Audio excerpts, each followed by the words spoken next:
Good evening, I'm Nadia Jani and you're watching A News. Let's see your headlines.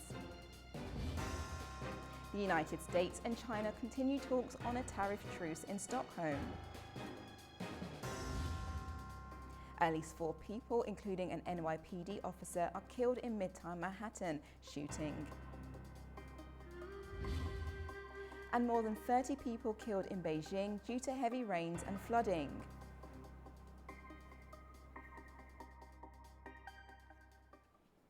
Top US and Chinese economic officials arrived on Tuesday at Rosenbad government offices in Stockholm to resume talks.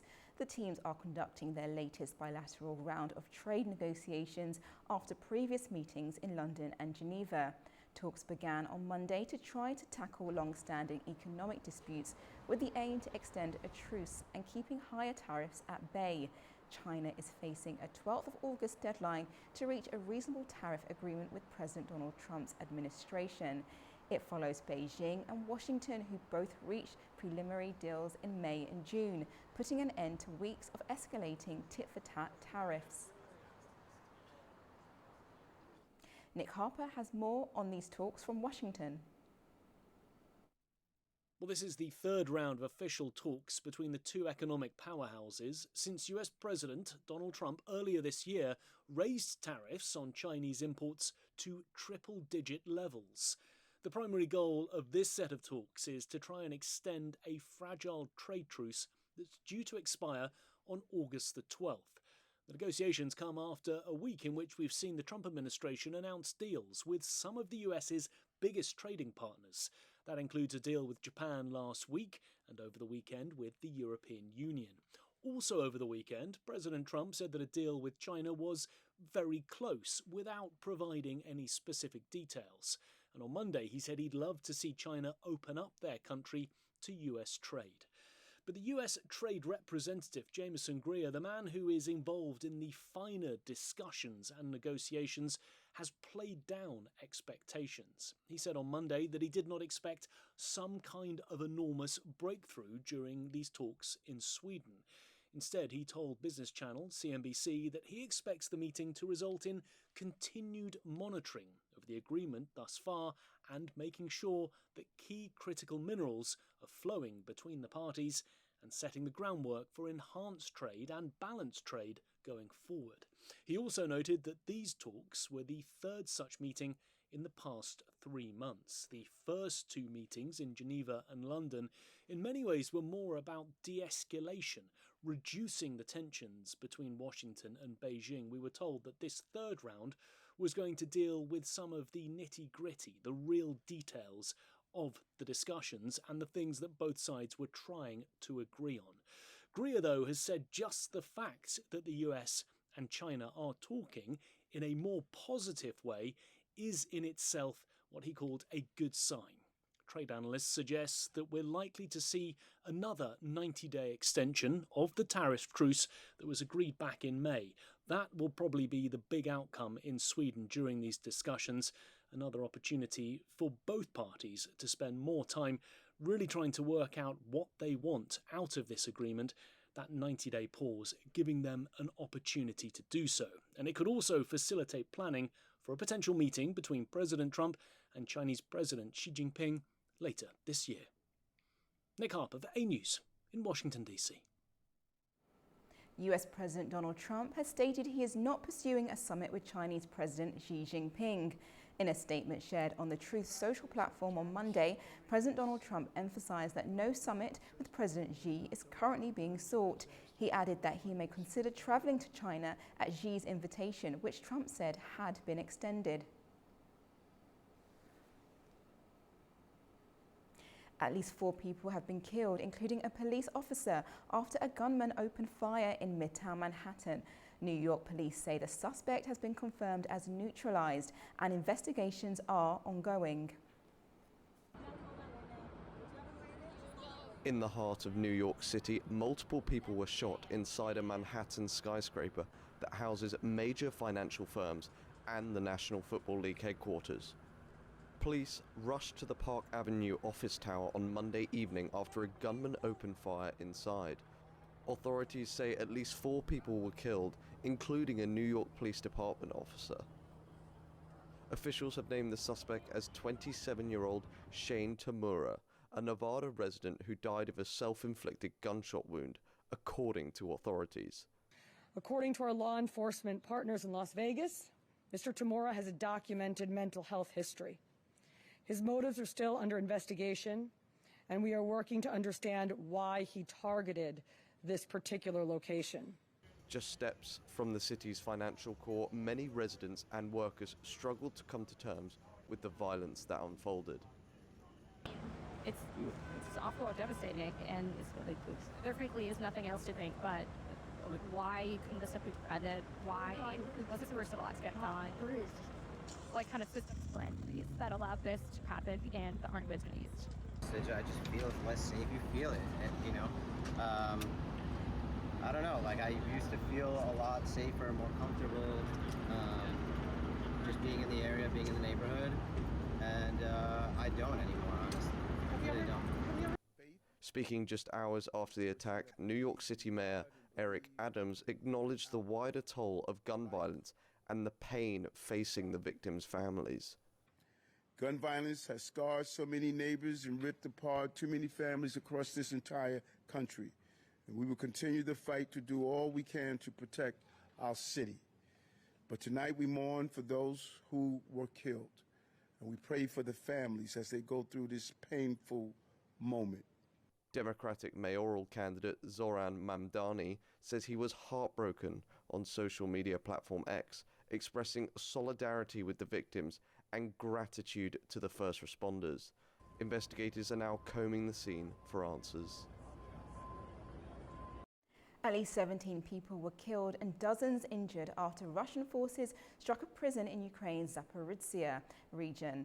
Overnight strikes hit a penal colony, destroying prison buildings and damaging nearby homes, Regional Governor Ivan Fedorov said. He stated Russian forces used 8 high-explosive aerial bombs in the attack. Ukraine's government has condemned the attack as a war crime. There's been no immediate response from Moscow. A Russian missile strike has killed 3 people in the city of Kamyansky in Ukraine's Dnipropetrovsk region. One of the victims was a 23-year-old pregnant woman, according to President Volodymyr Zelensky. The strike damaged 2 residential buildings and the main hospital for Kamyansky and the wider region. Local authorities say the hospital's maternity ward was among the areas hit. Donald Trump has given Russia 12 days to move toward ending the war in Ukraine. President Zelensky welcomed the pressure, but many Ukrainians remain doubtful. U.S. President Donald Trump on Monday gave Russia 10 to 12 days to make progress on ending the war in Ukraine, cutting short the 50-day deadline he had set earlier this month. Speaking in Scotland, Trump said he was disappointed in Russian President Vladimir Putin and warned of sanctions and tariffs on both Russia and its trading partners. I'm not so interested in talking anymore. He talks, we have such nice conversations, such respectful and nice conversations, and then people die the following night with a missile going into a town and hitting, recently I guess the nursing home, but they hit other things. Whatever they hit, people die. In Kyiv, President Volodymyr Zelensky praised Trump's remarks and stressed that strong sanctions remain essential for peace. We have repeatedly said, and all our partners know, that sanctions are a key element. Russia pays attention to sanctions, to such losses. Peace through strength is possible. But public opinion in Ukraine is far more cautious. Many say they've heard similar promises before and don't believe a quick deal with Russia is possible. Putin will, as usual, come up with something and make some promises. Trump will think he's a good guy and then they'll have a very good conversation. Then all of a sudden missiles will fly towards us. This is already some kind of algorithm. I don't know what has to happen to break this pattern. Some citizens argue that what Ukraine truly needs is not more deadlines, but sustained military aid. Still, Others believe the shortened deadline is a strategic warning to Moscow. Trump intended to reduce the use of force, but Putin is using this time to commit acts of lawlessness. That's why Trump can reduce the deadline to demonstrate that he wants to see peace efforts, not escalation. That's why Trump started decreasing the deadline, to hint to Putin that he is looking for peace and not playing on his side. There was no immediate comment from the Kremlin. US President Donald Trump has contradicted Israeli Prime Minister Benjamin Netanyahu, saying there is real starvation in Gaza. Speaking during a visit to Scotland, Trump said more must be done to deliver food and humanitarian aid. Speaking alongside UK Prime Minister Keir Starmer, Donald Trump said images of hungry children in Gaza show the situation is dire. We're going to set up food centres with no fences or boundaries to ease access, he said, pledging US support for food and sanitation aid. But Israeli Prime Minister Benjamin Netanyahu rejected the claims, insisting there is no starvation in Gaza and vowing to continue the fight against Hamas. I'm now joined by Enrique Cosero, political analyst. Hello. Hello, how are you doing? Good, thank you. Thank you for having me. No problem. My first question is, how effective are these airdrops in reaching those most in need? I think it's sort of a random choice. I mean, it's humanitarian aid. There is no doubt about it. But once they're dropped and once they're landed on the places, they're supposed to be the aims, the goals, the objectives. Probably chaos and human struggle and people fighting each other for reaching the food is going to be deliberately happening, right? So they're effective, but you don't know in whose hands that resources and that food is falling. I mean, you can probably even find some, for calling some way, mafia that can eventually deal with those products and with that aid and with that food in order to resell to the people who's starving or who's having the need for food. And aid groups have also criticised these aid drops as inefficient and risky. But what are the alternatives to ensure safer and more effective relief? The most effective mean in order to make the food reach the people who need it, it's just to make safe corridors in order to let the trucks full of food and loaded with food to reach the settlements and to reach the organizations and to reach the camps, and make those organizations to deliver and to give the food to the people that need it. As I said, just making drops with parachutes is sort of a very random and very risky procedure in order to make the food reach the people. So the UN has now confirmed that there is a famine in Gaza. What more can the international community do to prevent life loss, do you think? First and foremost, I think the most important thing in here happened last Monday with Donald Trump saying, okay, there is a famine here. Otherwise, this, as we saw during the last months and especially during the last weeks, people could take sides in order to say, okay, there is no famine or there is a famine, and that famine, it could be produced by the Israelis or Hamas, because probably maybe Hamas, there were some opinions in that way that Hamas was making that famine take place, just keeping the food. I don't think for themselves, but try to keep that food away from the people, away from the people from Gaza. Right now, the famine is evidently, and is evident. And the international community is taking lots of so different approaches into this. Some of them are sending in help, which is sort of a very logical way to fight this question. And other countries, as well as sending help, they are recognizing Palestine as a state, sort of a legitimate state. This is gonna take place for example, with France next September. Spain already did it, and a lot of other countries are fighting and are just putting their pieces on the board in order to make this happen. The main question here is, okay, I can recognize a state that doesn't exist as another state. I mean, France can recognize Palestine as a state. Meanwhile, Palestine doesn't exist.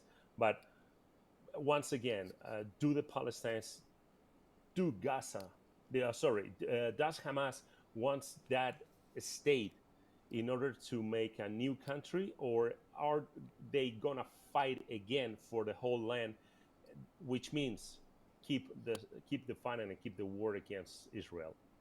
Thank you, Enrique Cosero. Thank you. French defense company Naval Group is investigating claims of a major cyber attack targeting sensitive data on its nuclear submarines. Hackers say they have already leaked classified files online and are threatening to release more if their demands are not met. French shipbuilding giant Naval Group is investigating a potential cyber attack after hackers claim to have stolen top-secret classified data on the country's nuclear submarines. The state-owned company, which builds France's Barracuda-class nuclear-powered submarines and aircraft carriers, said it had immediately launched technical investigations following threats to publish files on the dark web. Hackers, who have already released about 30 gigabytes of documents allegedly containing submarine weapon system source codes, have given Naval Group 72 hours to respond. The company, however, denies any confirmed breach, calling the incident a reputational attack. Naval Group has noticed being the target of a reputational attack with the claim of a cyber malice act. At this stage, no intrusion into our IT environments has been detected, and there has been no impact on our activities, a spokesperson stated. The alleged hack comes amid a surge of cyber attacks targeting critical infrastructure globally.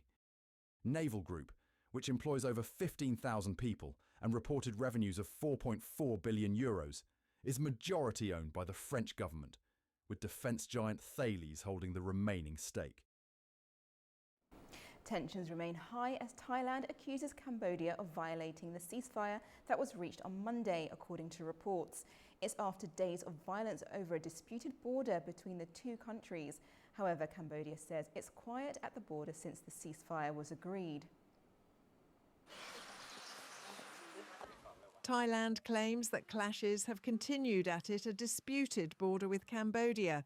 It's despite a ceasefire deal aimed at ending 5 days of fighting was agreed between both countries on Monday.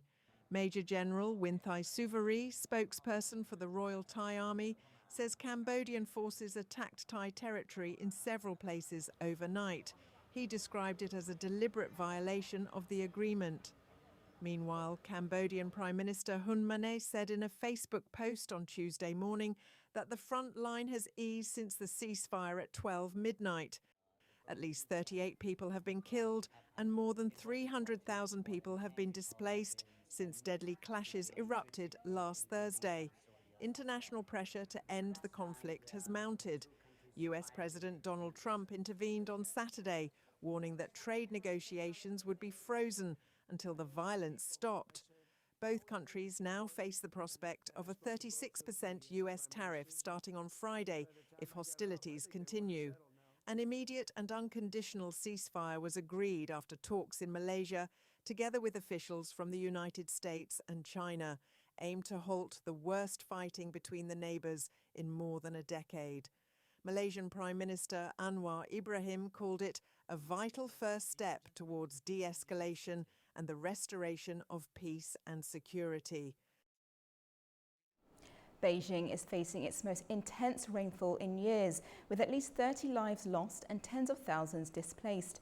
Torrential downpours have battered the capital and nearby regions, overwhelming infrastructure and promoting mass evacuations of people from the regions. At least 30 people have died in Beijing, following days of record-breaking rainfall that brought a year's worth of precipitation in under a week. The storm triggered mass evacuations, caused widespread disruption, and left infrastructure across the capital and surrounding regions struggling to cope. More than 80,000 residents have been displaced. Power has been cut to over 130 villages, and emergency crews continue rescue operations. In Beijing's Huairou district, nearly 100 millimeters of rain fell within a single hour. In recent years, it seems that Beijing has experienced more rain than before, possibly due to climate change. Now, Beijing is much more humid than before. Beijing was pretty dry before. In summer, there used to be heavy rain, but it was rare. It might just rain once or twice and done. However, in recent years, heavy rains has become more frequent. As of Tuesday, heavy rain is still forecast across Beijing, Hebei, and Tianjin, with China's emergency ministry warning that disaster relief efforts remain complex and severe. Scientists link the extreme weather to the region's mountainous terrain and changing climate patterns. The surrounding hills funneled humid air into the city, intensifying the rainfall, with some areas receiving up to 90% of their annual total in just a few days, overwhelming existing infrastructure. Public life remains largely suspended, with parks, museums, and libraries closed, and major flight disruptions reported at Beijing's airports. Eastern Romania is recovering after severe flash floods caused significant damage and killed at least 3 people. Authorities are working to clear blocked roads and repair infrastructure as evacuation efforts continue. Villages in eastern Romania began recovery efforts on Monday. Heavy rain and strong winds hit 25 villages across 9 counties, with Neamet and Shushava the worst affected. 2 rivers overflowed, blocking access to roads and forcing hundreds to evacuate.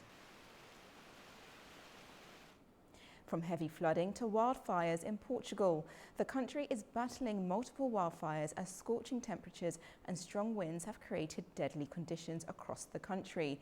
The most critical blaze is near the village of Canela in Aroca, where 500 firefighters are on the ground. More than 1,700 personnel are tackling over a dozen major fires across the country. In Ponta da Barca, evacuations are underway and at least 11 firefighters have been injured. Authorities warn the country remains at maximum fire risk as the heat wave continues.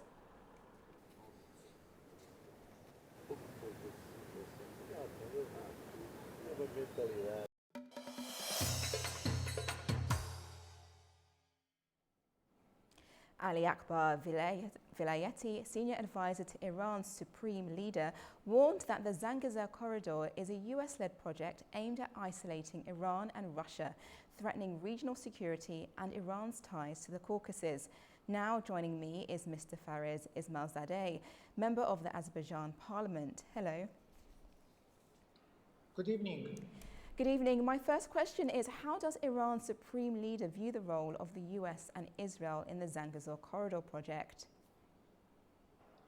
Well, we have heard some concerns in Azerbaijan coming from Iranian officials regarding the Zangezur corridor, but we would like to say that Zangezur corridor is a win-win project for all neighboring countries, connecting railway systems, connecting automobile roads.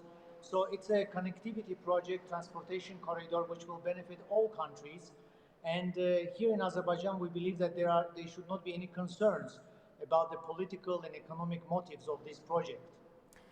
And what potential impact could the corridor have on Iran's national security and regional influence? Sorry, I could not hear your question, but I would like to say that the Zangezur corridor will also benefit Iranians as well, because it will connect the railway systems of Azerbaijan, Armenia, Russia, Turkey, Iran. So this is a regional project, and this is something that all neighboring countries will benefit from. Thank you. The question was, what potential impact could the corridor have on Iran's national security and their regional influence? Well, I believe that this will only enhance the economic and connectivity capacity of the regional countries. It will benefit Iran as well.